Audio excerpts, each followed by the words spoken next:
हम लोग चर्चा करने जा रहे हैं गांधी जी का उदय और असहयोग आंदोलन। आज हमारे चर्चा का विषय यही है, गांधी जी का उदय।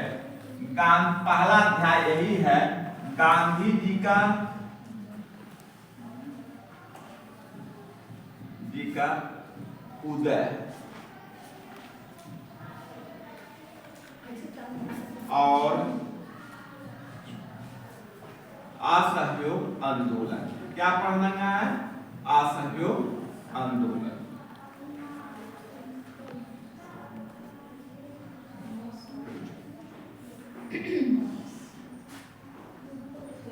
गांधी जी का स्वतंत्रता आंदोलन में प्रवेश। 1915 में गांधी जी दक्षिण अफ्रीका से रंग भेद और नस्ल भेद के खिलाफ संघर्ष करके भारत में आते हैं और भारत में उनकी मुलाकात एक गांधीवादी नेता, कह सकते हैं गांधीवादी नेता तो नहीं, गांधी जी के गुरु थे, वो एक बड़े राष्ट्रवादी थे जिनका नाम दिया जाता है गोपाल कृष्ण गोखले। यानी गांधी जी भारत की राजनीति में गोखले के कहने पर आते हैं। यानी गांधी जी का इससे पहले अफ्रीका और इंग्लैंड में नस्लवाद और अधिनायकवाद के खिलाफ गांधी जी ने संघर्ष किया था और 1915 में स्वदेश लौटने के बाद गांधी जी का भारत की राजनीति में प्रवेश होता है और गोपाल कृष्ण गोखले के कहने पर गांधी जी भारत की राजनीति में आते हैं और गोपाल कृष्ण गोखले को गांधी जी ने अपना राजनीतिक गुरु माना था।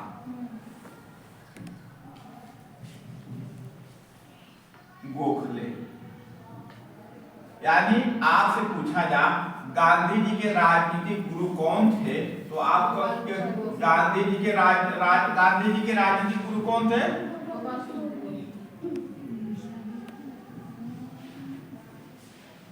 गांधी जी के राजनीतिक गुरु गोपाल कृष्ण गोखले थे और गांधी जी ने भारत की राजनीति में कदम गोपाल कृष्ण गोखले के कहने पर किया था। क्लियर है सबको? ऐसा कोई भी हो जिसको न इतना बात समझ में आए तो आप प्रश्न टू प्रश्न कर सकते हैं।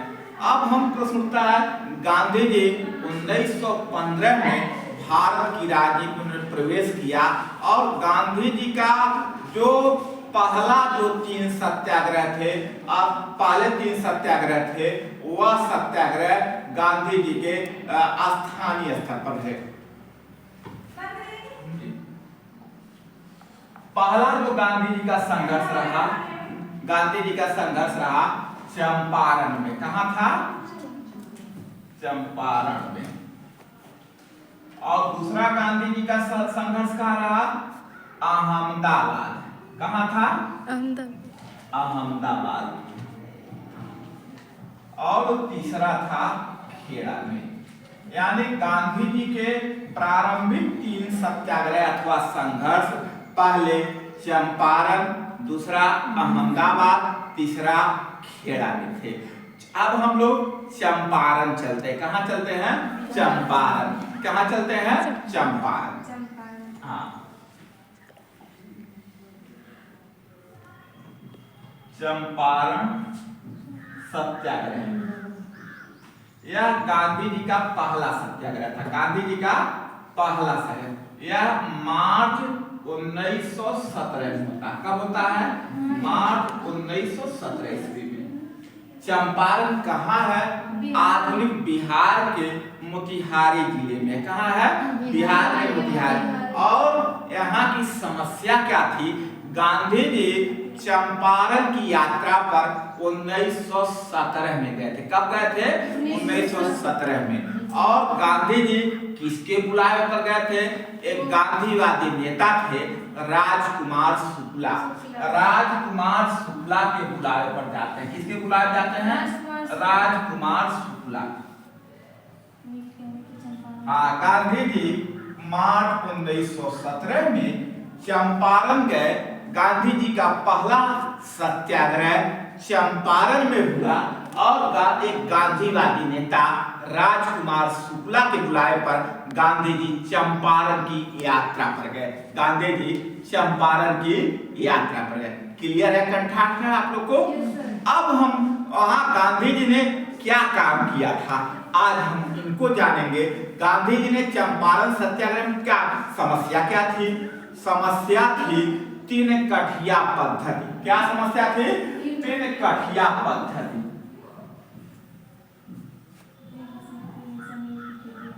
तीन कठिया पद्धति।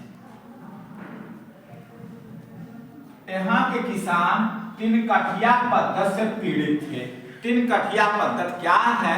किसान और अंग्रेजों के मध्य एक समझौता है जिसके आधार पर किसान अपनी सभी भूमि के 3/22 भाग पर नील उत्पादन करना अनिवार्य था। यानी कहने का मतलब है तीन कठिया स्थानीय किसान और ब्रिटिश हुकूमत के मध्य एक समझौते का नाम है जिसमें अंग्रेजों ने वहां के किसानों के साथ समझौता किया था। कुल भूमि के 3/20 भाग पर क्या नील उत्पादन करेंगे। क्या करेंगे?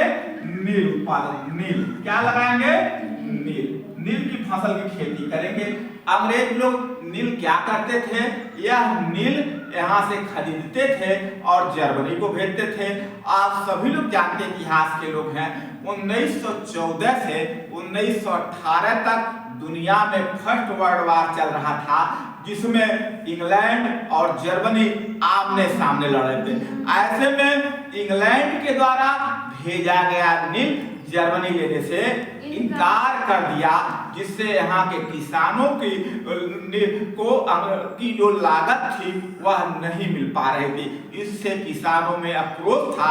तब गांधी जी ने वहाँ के स्थानीय नेता राजकुमार शुक्ला के बुलावे पर गांधी जी चंपारण जाते हैं और गांधी जी के साथ लगभग 50 से ज्यादा सत्याग्रही जिसमें डॉक्टर राजेंद्र प्रसाद थे, अच्युत पटवर्धन थे, मीनू मसानी रही, जयप्रकाश नारायण रहे।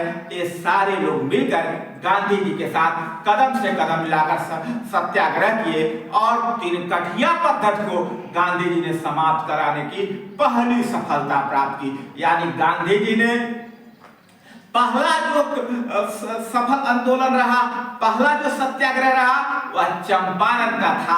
चंपारण बिहार में स्थित है। वहां पर नील मजदूरों की समस्या का समाधान था। तीन कठिया पद्धति को लेकर था। गांधी जी अपने पहले सत्याग्रह चंपारण के माध्यम से वहां के स्थानीय किसानों की समस्या का समाधान कराया। ठीक है, क्लियर है? अब हम चलते हैं अहमदाबाद। कहां चलते हैं? अहमदाबाद। सेकंड है गांधी जी का मूवमेंट। दूसरा अहमदाबाद सत्याग्रह। अहमदाबाद सत्याग्रह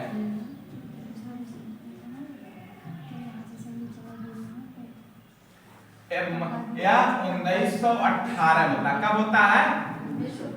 1918 में होता। गांधी जी का दूसरा स्थानीय स्तर पर सत्याग्रह 1918 में होता है और गांधी जी ने इसका नाम दिया अहमदाबाद सत्याग्रह। और इसका समस्या क्या थी? मिल मजदूरों की समस्या थी। मिल में जो काम करने वाले थे फैक्ट्रियों में उनकी समस्या थी। और वहां क्या मांग थी? वहां पर एक महामारी फैली हुई थी जिसका नाम था प्लेग। मुंह से उत्पन्न बीमारी थी। मुंह से उत्पन्न बीमारी थी प्लेग। प्लेग महामारी से पीड़ित थे। ऐसे में प्लेग महामारी से पीड़ित होने के कारण वहां के लोग बोनस वृद्धि की मांग कर रहे थे। गांधी जी ने एक संगठन बनाया था अहमदाबाद टेक्सटाइल एसोसिएशन। यानी Ahmedabad textile association. Ahmedabad textile association. Textile association का गठन किया था। अहमदाबाद टेक्सटाइल एसोसिएशन का गठन किया और इसी बैनर तले उन जो पीड़ित मजदूरों के बोनस वृद्धि की मांग को लेकर सत्याग्रह किया और उसमें गांधी जी सफल भी रहे। और तीसरी समस्या क्या थी? खेड़ा। क्या था? खेड़ा। गांधी जी का तीसरा बड़ा आंदोलन क्या था? खेड़ा। खेड़ा। खेड़ा कहाँ है? गुजरात में। कहाँ? सौराष्ट्र में। कहाँ है? सौराष्ट्र में। खेड़ा सौराष्ट्र में है। खेड़ा सौराष्ट्र में है। यहाँ के लोग पीड़ित थे। किससे पीड़ित थे? अकाल से। किससे पीड़ित थे? अकाल से। अकाल से पीड़ित थे। ऐसे में यह अंग्रेजों को लगान नहीं दे पा रहे थे। क्या नहीं दे पाते? लगान। जो अंग्रेज जो जब किसानों से लगान वसूलते थे वह देने में असमर्थ थे। गांधी जी ने खेड़ा सत्याग्रह के माध्यम से खेड़ा के मजदूर और किसानों की लगान संबंधी समस्या का समाधान किया। यानी गांधी जी के भारत की राजनीति में प्रवेश के बाद गांधी जी का पहला जो 3 सत्याग्रह रहा, चंपारण, अहमदाबाद और खेड़ा रहा, यह तीनों व्यापक सफल रहे। गांधी जी से पहले जो भारत की राजनीति में जो आंदोलन जो आरंभ हो रहे थे, गांधी जी के आंदोलन जो भी आंदोलन थे वह स्थानीय स्तर पर थे और गांधी जी ने सबके नेता अलग अलग थे। गांधी जी ने पूरे देश की समस्याओं को एकजुट किया और एक संघर्ष का नया रूप अख्तियार किया सत्याग्रह के माध्यम से। ऐसे में गांधी जी की लोकप्रियता में भारी वृद्धि हुई। गांधी जी का जो सत्याग्रह चंपारण, अहमदाबाद और खेड़ा तक सीमित था, लेकिन 1919 में 13 अप्रैल का दिन एक भारत में नरसंहार हुआ जिसे हम इतिहास के पन्ने पर जलियांवाला बाग कांड कहते हैं। इतिहास के पन्ने पर जलियांवाला बाग कांड कहते हैं। जलियांवाला बाग कांड भारत के इतिहास का काला दिन था। भारत की बहुसंख्यक जनता, भारत की जनता अंग्रेजी कानून रॉलेट एक्ट के खिलाफ पूरे देश में प्रदर्शन कर रही थी। ऐसे में गांधी सबसे बड़ा विरोध प्रदर्शन पंजाब के अमृतसर के जलियांवाला बाग में हो रहा था, जहां पर वहां के एक governor, deputy governor Michael O'Dwyer ने उसको लगने लगा यह 20,000 की आबादी वाली जनता कहीं न कहीं इतना व्यापक यह आंदोलन का स्वरूप ले ले, कहीं 1857 की क्रांति की स्थिति न हो जा, बाद में अंग्रेजी साम्राज्यवाद की जड़ समाप्त हो जा। ऐसे में पूरे अमृतसर के जलियांवाला बाग को घेरवा लिया नाकेबंद और भारतीयों पर अंधाधुंध गोलियां चलवाई, जिसके फलस्वरूप 3,000 से ज्यादा भारतीय मारे गए, निर्दोष भारतीय लोग, खूनों की नदियां बही। भारत के इतिहास के पन्ने पर यह नरसंहार जलियांवाला बाग कांड कहलाया और जलियांवाला बाग कांड के बाद गांधी जी ने कैसर हिंद की उपाधि वापस कर दी, रविन्द्रनाथ टैगोर ने नायक की उपाधि वापस कर दी, पी शंकर नायक साहब जो थे उन्होंने काला और उन्होंने भी उपाधि वापस कर दिया। यानी कहने का मतलब है अंग्रेजों के द्वारा जो प्रदत्त सम्मान थे यह उन्होंने वापस कर दिया और इसका परिणाम यह रहा गांधी जी चंपारण, अहमदाबाद, खेड़ा तक सीमित थे, लेकिन जलियांवाला बाग कांड ने गांधी जी को हीरो बना दिया। गांधी जी को भारत की राजनीति का एक बड़ा हीरो बना दिया और गांधी जी की लोकप्रियता सीधे फर्श से आज तक पहुंच गए। जो गांधी जी अहमदाबाद, चंपारण और खेड़ा तक सीमित थे, ऐसे में जलियांवाला बाग कांड ने गांधी जी की लोकप्रियता को आसमान पर पहुंचा दिया। और इसके साथ साथ 1919 के मॉन्टेगू चेम्सफोर्ड सुधार में जो भारतीय लोग बाल गंगाधर तिलक के साथ मिलकर के कदम से कदम चलते थे, स्वराज मेरा जन्मसिद्ध अधिकार है, 1919 के मॉन्टेगू चेम्सफोर्ड सुधार में भारतीयों को स्वराज नहीं दिया गया। भारत में स्वराज का नारा पहले दादा भाई नेहरू जी ने उठाया, उसके बाद श्रीमती एनी बेसेंट बाल गंगाधर तिलक ने उठाया। लेकिन आज के संदर्भ में देखा जाए, आज के नजरिए से देखा जाए तो यानी स्वराज 1919 में के अधिनियम में मिलना चाहता, क्योंकि भारत की जो ब्रिटिश हुकूमत, भारत की ब्रिटिश सरकार अंग्रेजों का समर्थन दिया था। ऐसे में 1919 के मॉन्टेगू चेम्सफोर्ड सुधार में वो भारतीयों को स्वराज नहीं मिला, तो ऐसे भारतीय लोग बहुत छला महसूस किए। यानी कहने का मतलब है जो भारत की राजनीति में जो परिस्थितियां थी, एक तो जलियांवाला बाग कांड, दूसरा था 1919 के अधिनियम से असंतोष, और चूंकि 1914 से 1918 तक भारत में असहयोग, भारत की सरकार प्रथम विश्व युद्ध में साथ दे रही थी, भारत का संपूर्ण खजाना युद्ध लड़ने में लग गया। ऐसे में 1920 के बाद भारत में महंगाई बढ़ी, 1919 के बाद प्रथम विश्व युद्ध के बाद 1918 के बाद महंगाई बढ़ी, और महंगाई का परिणाम क्या रहा कि भारत की ब्रिटिश हुकूमत के खिलाफ जनता सड़कों पर आ गई, और गांधी जी को उन्हें नेतृत्व मिला। गांधी जी को का जो पहला जो राष्ट्रव्यापी सत्याग्रह था वह चंपारण, अहमदाबाद, खेड़ा के बाद गांधी जी ने पहले राष्ट्रव्यापी सत्याग्रह असहयोग आंदोलन की आवाज दी। 1 अगस्त 1920 को पूरे देश में असहयोग आंदोलन खड़ा हो गया, और गांधी जी को व्यापक सफलता मिली इस आंदोलन में, प्रारंभ में व्यापक सफलता मिली। अब प्रश्न उठता है असहयोग आंदोलन का कारण क्या था? कारण पहला कारण जलियांवाला बाग कांड रहा। जलियांवाला बाग कांड ने 3000 से ज्यादा भारतीयों को नरसंहार कर दिया, ये खूनों की नदियां बही, आम जनता पीड़ित थी। और दूसरा कारण क्या था? प्रथम विश्व युद्ध में भारत का संपूर्ण खजाना युद्ध लड़ने में लग गया था, ऐसे में महंगाई बढ़ गई। और जो तीसरा कारण क्या था? 1919 के मॉन्टेगू चेम्सफोर्ड सुधार के द्वारा भारतीयों को जो स्वराज मिलना चाहिए वह स्वराज भी नहीं मिल पाया। ऐसे में एक प्रश्न और उठ गया, टर्की के सुल्तान, टर्की मध्य यूरोप का एक देश है, मुस्लिम बाहुल वाला देश है। यहाँ की जो सरकार थी, यहाँ के शासक को खलीफा का दर्जा मिला होता, और इसके साम्राज्य को ऑटोमन साम्राज्य। प्रथम विश्व युद्ध में अंग्रेजों ने टर्की के साथ युद्ध लड़ा। युद्ध के समाप्ति के बाद जब अंग्रेज विजयी रहे, टर्की के साम्राज्य ऑटोमन साम्राज्य को छिन्न भिन्न कर दिया, और टर्की के साथ एक दोषपूर्ण संधि की, जिसे इतिहास के पन्ने पर सेवर्स की संधि कहते हैं। सेवर्स की संधि के द्वारा टर्की के ऑटोमन साम्राज्य को समाप्त कर दिया गया, खलीफा की पदवी को समाप्त कर दिया गया। ऐसे में टर्की मुस्लिम बाहुल राष्ट्र था। पूरी दुनिया के मुस्लिमों में अंग्रेजों की इस दोषपूर्ण कार्रवाई से गुस्सा उत्पन्न हो गया, और भारत के भी मुस्लिम शांत नहीं बैठे। और मोहम्मद अली, शौकत अली, दो भाई मुंबई के थे, उनके नेतृत्व में टर्की के सुल्तान खलीफा का भी प्रश्न उठा, और गांधी जी को लगने लगा, गांधी जी भारत की राजनीति के हीरो तो बनी गए थे। ऐसे में गांधी जी भारत की राजनीति के हीरो बन गए थे। ऐसे में उनको लगने लगा कि गांधी जी को लगने लगा हम स्वराज तभी दिला सकते हैं जब हिंदू और मुस्लिम एक मंच पर आए।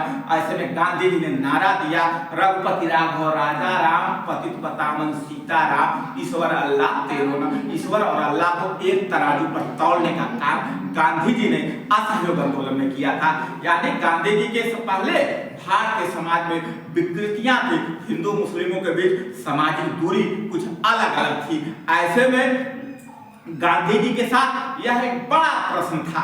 यानी गांधी जी को इस असहयोग आंदोलन को 1 अगस्त 1920 को जब आरंभ हुआ, इसके मूल में यानी जलियांवाला बाग कांड था, 1919 के अधिनियम से असंतोष थे, बढ़ती महंगाई का मुद्दा था, टर्की के साथ अंग्रेजों के दुर्व्यवहारपूर्ण नीतियां भी थी, और इसके साथ साथ अंग्रेजी शासन का शोषण भी था। इनके प्रश्न के हिसाब से इन्हीं के प्रश्नों पर गांधी जी ने राष्ट्रव्यापी सत्याग्रह आरंभ किया, और इसको पूरे भारत में सफलता मिली, और अंग्रेज लोग भी हतोत्साहित हो गए। ऐसे में अंग्रेज लोग जब हतोत्साहित हो गए तो ऐसे में अंग्रेजों के साथ अब लगता था आज नहीं कल अंग्रेज छोड़ देंगे। लेकिन उसी बीच गोरखपुर के साथ समीप एक घटना घटती है चौरी चौरा में। अभी 4 फरवरी का दिन था।